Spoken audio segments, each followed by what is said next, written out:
Alright, so we're done na po tayo sa mga binasa po natin, mga chapter 2 hanggang chapter 5. So, dito po makita natin na ang buhay ay sinasabi po dito, walang kabuluhan. Siyempre po, they, they say it kasi talagang pinag-aralan.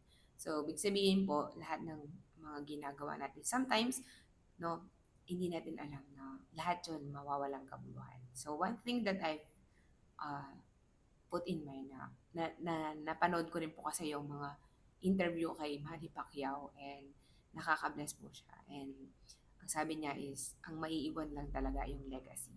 So, yun nagtumama rin po sa akin habang binabasa ko to kasi senior niya po yung wala tayong maiiwanan dito.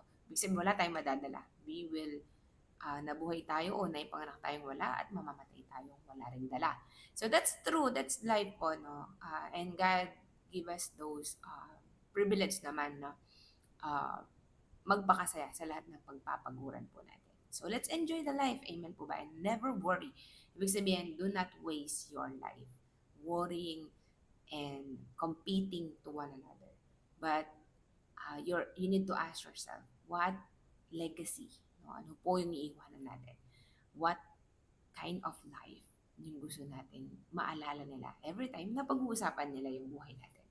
So, I think this is one of book that give us wisdom or will give us wisdom as we read it and meditate it. So, kapatid, ulit, wala po tayong madadala. Yeah, praise God po kung meron tayong mga achievement and let's enjoy those achievement. Never competing to one another kasi mawawala rin pong kabuluhan yun.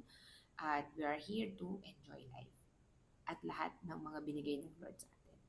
So, He gave us that ability and privilege, of course. That's my highlight for today. I hope na bless po tayo. Let's continue to read and meditate the Word of God. God bless!